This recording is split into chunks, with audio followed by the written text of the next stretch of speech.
I am Ralph Fucetola JD. Starting in 1964 when I was a youth for Goldwater, continuing in 69 as one of Murray Rothbard's New Libertarians, I've been a libertarian peace and freedom advocate for over 50 years, focusing recently on the universal right to informed consent, the freedom of choice for all personal and health decisions, as a Natural Solutions Foundation trustee and president of the Institute for Health Research. Also, along the way, I practiced law for 36 years, and I've been a minister for over 40 years. I was at the raising of the Pentagon in 1967 and at the Boston Tea Party reenactment Libertarian Party crash of 73. I officiated at the decidedly Irisian Baruch Park exorcism of the UN on May 1st, 1976, the supposed 200th anniversary of the Illuminati. I've gotten to know some amazing people who are now gone from the scene, from Howard Jarvis to Timothy Leary, from Professor Rothbard to Robert Anton Wilson, and so many others. Let me also mention my mentor and friend, Major General Bert Stubblebine, who first called informed consent the, quote, defining issue of the 21st century, end quote. People ought to see my alt politics activities, an amalgam of left joining the peace vigils at our local county seat green Friday afternoons at rush hour during the Gulf War, or right, working with the taxpayers movement of the 1970s and 1980s and in the Tea Party more recently, as examples of transpartisan political activism. Yes, I vote, and I always vote straight party line for the Libertarian Party candidates. In the following presentation, I expound a libertarian approach to foreign affairs. I call this Libertarian Internationalism, and I offer this as an alt-politics starting point for a serious discussion of international relations in a world in which nations are evaporating. The title is A Prolegomena to Any Future International Policy.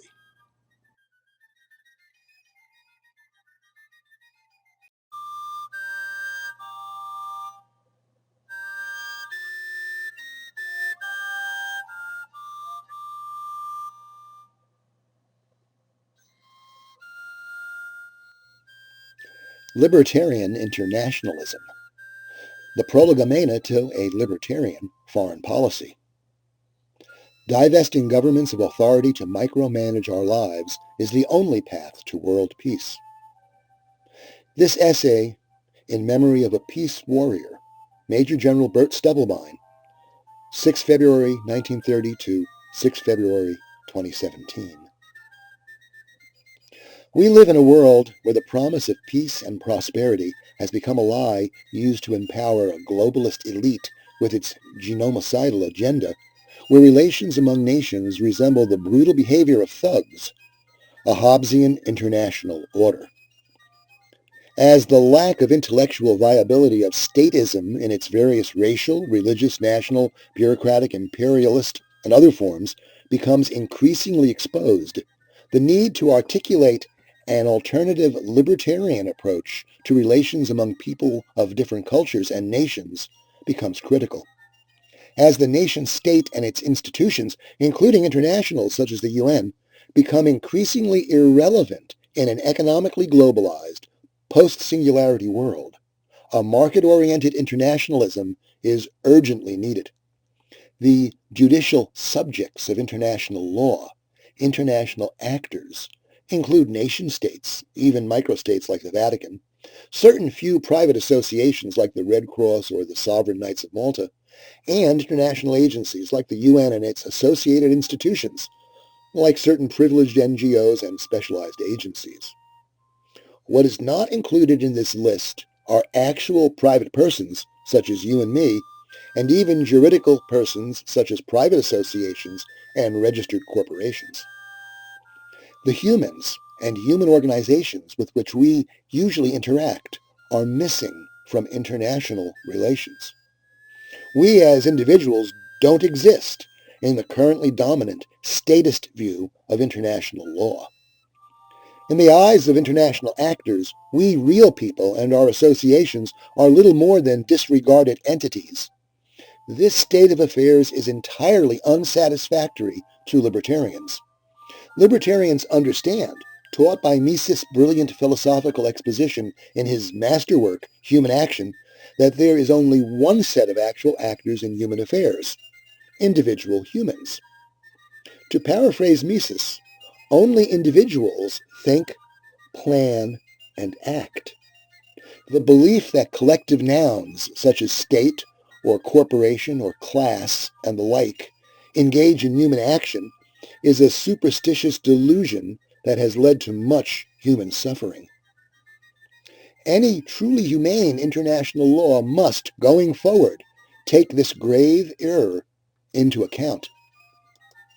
Consider the long march of human history and how treating individual humans as objects led us to endless millennia of statist imperial warfare, culminating in the 20th century's killing fields and nuclear incinerations. Consider the necessary role of statism in the imposition of what Lysander Spooner saw as the great monopolies, the horror of slavery, the vicious state churches, the legal incapacities of women, and the king's trade monopolies. Consider, therefore, the false glories of the state as a human institution. Consider it and condemn this most vile of accretions of a brutal past. Quote, "A state is called the coldest of all cold monsters. Coldly it also lies, and this lie creeps from its mouth. I, the state, am the people. It is a lie. Destroyers are they who lay sneers for many and call it the state. They hang a sword and 100 cravings over them. Where there is still a people, there the state is not understood, but hate it as the evil eye and as a sin against laws and customs." End quote. Friedrich Nietzsche, thus spoke Zarathustra. As the vicious old concepts, chattel slavery, religious and racial bigotry, institutionalized inequality of women and various others, have become anathema to civilized people, so-called, the very concept of a sovereign government, not subject to the same rule of law that applies to private persons, must be rejected. Then we will see the great sweep of human history as the not always steady advance in knowledge and enterprise. We will see the inventors, the creators, the entrepreneurs as the proper subjects of human admiration, leaving behind childish fascination with bright war medals and glittering crowns and presidential pomp. Jefferson understood the essence of libertarian foreign policy. Quote, "Peace, commerce, and honest friendship with all nations, entangling alliances with none." End quote. The natural implementation of that view is the non-interventionist foreign policy of the founders of the American Republic. That glorious era of non-interventionism lasted for over 100 years, with notable lapses regarding Mexico, Mormons, Native peoples, and, of course, 2 failed invasions of Canada. But Teddy Roosevelt's reckless charge up San Juan Hill ended the policy of libertarian non-interventionism. Libertarians always stand against war. Whether Thoreau asking Emerson why his friend was not in the jail cell with him for refusing to pay the Mexico war tax, or Murray Rothbard telling my Vietnam-bound contemporaries exactly how the coldest of all cold monsters used selective servitude to centrally plan the welfare warfare state.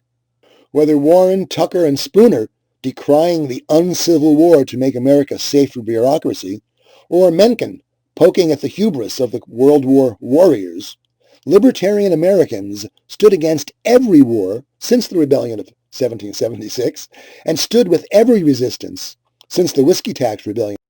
1. So the very first principle of a libertarian approach to foreign affairs is peace, anti-war.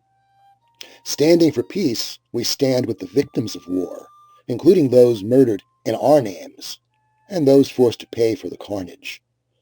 Trillions and trillions wasted, as Ron Paul said. Libertarians understand that the main result of an interventionist foreign policy is death, millions of deaths, and the resulting blowback that brings the war back home. Do Americans really think we can escape the results of violating other people? For most of the years since the adoption of the Constitution of 1787, the Republic has been at war. War no more, war never again, said Pope Paul VI, speaking for the greatest generation. Does that mean I oppose people overthrowing tyrannies by force? No, I applaud self-determination. Americans, however, have a special obligation to keep our coldest of cold monsters within its assigned borders. That means bringing all the troops home. The founders understood that a standing army spread across the globe would be an invitation to disaster. We need to stop it. That's the best we could do for peace and freedom. 2. The second principle must be individualism. There is no collective action and no collective guilt. There is only individual human action. Thus, this must be understood as the bedrock ground of any sane approach to international relations. The universal rights of real humans must be respected in international law, and individuals must have standing to act internationally. Chief among these rights is the right of informed consent in all things pertaining to our bodies. As General Burt taught us, the individual's right to informed consent is the defining issue of the 21st century. 3. And the third principle is free trade. Despite the mercantilist errors being spouted by Trumpists and their GOP reluctant allies, protectionism is simply taxation, and we are taxed enough already.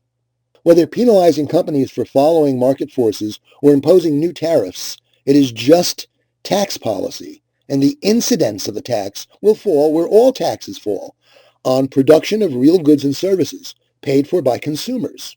Who benefits? The bureaucracy. In economic science, the issue was settled literally centuries ago. First, the market price is the just price. Therefore, any government intervention or imposition that restricts the market price must be unjust. Second, as early as the Corn Law debates in England in the 1830s, it has been conceded by all thinking economists that free trade benefits those countries that adopt it, even if other countries continue irrationally to impose protectionist policies. If you read the economic literature and do the math, you will realize that protectionism is a con. Peace, individualism, free trade lead to a libertarian world. As a practical matter, urgent steps in that direction require a wholesale, planetary divesting of authority from political systems used to micromanage human action. Every regulation abolished, every tax reduced is a victory for humanity. The direct political program, therefore, must be to abolish two old regulations for each new one proposed, and the same as to taxes and bureaus. Just as the market price is the only just price we can know, humans free to act with their own property, including their bodies, as they choose will make, on the whole, on average, the best choices, far better than those being made for us by a self-appointed globalist elite that will do anything to maintain power and privilege, shrinking not even from genocidal, weaponized pandemics. The existence of international libertarian organizations, such as libertarian parties, Mises circles, and the like, is very encouraging. Here's what the libertarian protesters in Brazil are saying. Menos Marx, mais Mises. Less Marx, more Mises. Ludwig von Mises understood it clearly. He warned us from his vantage point of the 20th century, the century of genocide, the consequences of statist interventionism. And I quote, "Man's freedom to choose and to act is restricted in a threefold way. There are first the physical laws to whose unfeeling absoluteness man must adjust his conduct if he wants to live. There are second, the individual's innate constitutional characteristics and dispositions, and the operation of environmental factors. We know that they influence both the choice of the ends and that of the means, although our cognizance of the mode of their operation is rather vague. There is finally the regularity of phenomena with regard to the interconnectedness of means and ends, that is, the praxeological law as distinct from the physical and from the physiological law. The elucidation and the categorical and formal examination of this third class of laws of the universe is the subject matter of praxeology and its hitherto best developed branch, economics. The body of economic knowledge is an essential element in the structure of human civilization. It is the foundation upon which modern industrialism and all the moral, intellectual, technological, and therapeutical achievements of the last centuries have been built. It rests with men whether they will make the proper use of the rich treasure with which this knowledge provides them, or whether they will leave it unused. But if they fail to take the best advantage of it and disregard its teachings, and its warnings. They will not annul economics. They will stamp out society and the human race." End quote. Libertarians need to apply Mises' profound understanding to our advocacy for a peaceful world. Only then can we achieve human freedom, peace, and prosperity.